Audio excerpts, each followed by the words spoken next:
মাতা পিতা গুরু দৈত্যং সর্বতীর্থং গুরু স্মৃতম গুরুরধিকং তস্মৈ শ্রী গুরবে নমঃ। অর্থাৎ মাতা পিতা দেবতা সমস্ত তীর্থস্থান গুরুতেই স্মরিত হয়, স্মরণ করা হয়।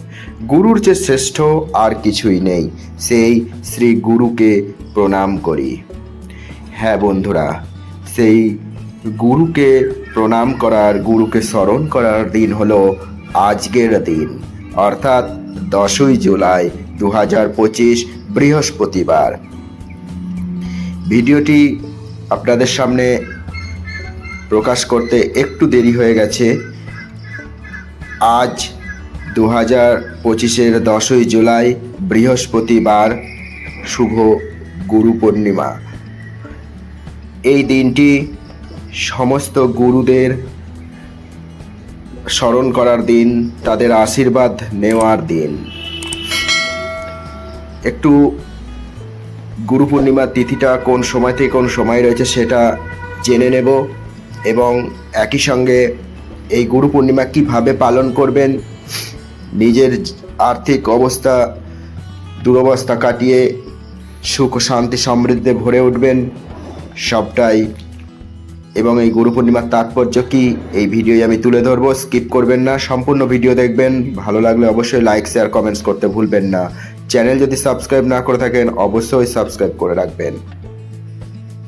10ই জুলাই রাত 1:36 পূর্ণিমা তিথি শুরু হয়ে গেছে এবং শেষ হবে 11ই জুলাই রাত 2:06। অর্থাৎ উদয় তিথি অনুসারে 10ই জুলাই সারা দিন রাত এই গুরু পূর্ণিমা রয়েছে এবং 10ই জুলাই গুরু পূর্ণিমা পালিত হবে। এই গুরু পূর্ণিমা হিন্দু, বৌদ্ধ এবং জৈন ধর্মাবলম্বীদের কাছে অত্যন্ত গুরুত্বপূর্ণ দিন। এই দিনে শিষ্যরা তাদের গুরু, শিক্ষক বা আধ্যাত্মিক পথপ্রদর্শকদের প্রতি শ্রদ্ধা ও কৃতজ্ঞতা জ্ঞাপন করেন। গুরু শব্দটি দুটি সংস্কৃত শব্দ থেকে এসেছে। গু, যার অর্থ হলো অন্ধকার বা অজ্ঞতা, এবং রু, যার অর্থ হলো অন্ধকারকে দূরীভূত করা। অর্থাৎ যিনি আমাদের অজ্ঞতার অন্ধকার থেকে জ্ঞানের আলোর পথে আমাদেরকে নিয়ে যান, তিনিই তো প্রকৃত গুরু। হিন্দু ধর্ম অনুসারে আষাঢ় মাসের শুক্লপক্ষের পূর্ণিমা তিথিতে মহর্ষি বেদব্যাস জন্মগ্রহণ করেছিলেন। তিনিই মহাভারত, 18টি পুরাণ এবং ব্রহ্মসূত্র সহ একাধিক ধর্মীয় গ্রন্থ রচনা করেছিলেন। এই কারণে গুরু পূর্ণিমাকে ব্যাস পূর্ণিমা নামে অভিহিত করা হয়। মনে করা হয় এই দিনেই বেদব্যাস তার শিষ্যদের ভাগবত পুরাণের জ্ঞান দান করেছিলেন।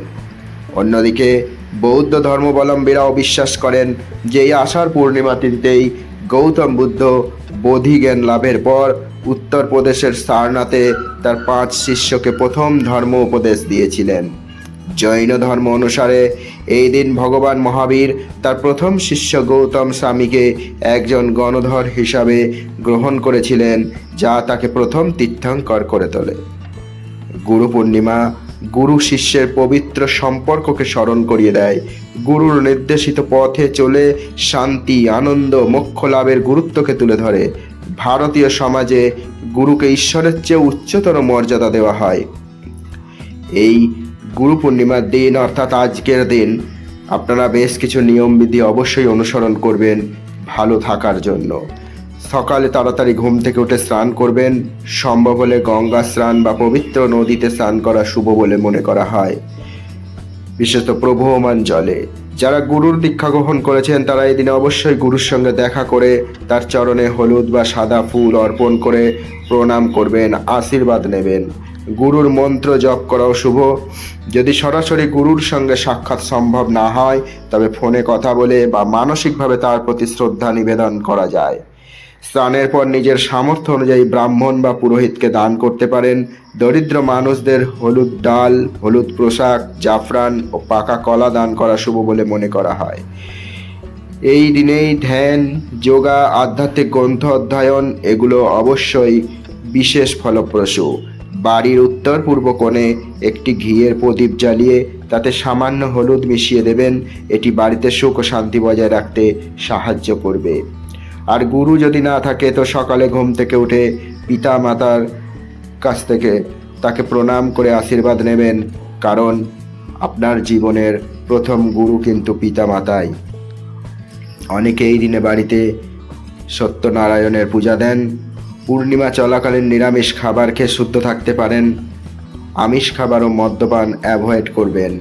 গুরু পূর্ণিমার দিনে দুধ বা রূপো দান কখনোই করবেন না, এতে চন্দ্রের দোষ হয় বা চন্দ্র খারাপ হয়ে যায়।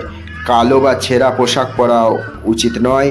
ঘর অন্ধকার রাখা অশুভ বলে মনে করা হয়। যাদের জন্মছকে বৃহস্পতি দুর্বল, তাদের গুরুদোষ রয়েছে, তো এই দিনে থেকে শুরু করে 5টা বৃহস্পতিবার একটানা উপবাস থাকবেন এবং শ্রী বিষ্ণু ও দেবগুরু বৃহস্পতির আরাধনা আপনারা করতে পারেন। এটা 5টা বৃহস্পতিবার করবেন।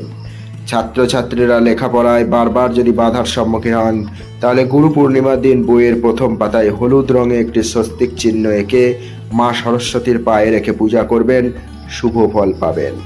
গুরু পূর্ণিমার দিন কুবেরের সামনে ঘিয়ের প্রদীপ জ্বালান, তাহলে ঋণ থেকে মুক্তি পেতে পারবেন যদি ঋণ থাকে। এছাড়াও সোনা বা রূপো কেনা শুভ বলে মনে করা হয়, যা দেবীর লক্ষ্মীর কৃপা এবং সুখ ও সমৃদ্ধি বৃদ্ধি করে।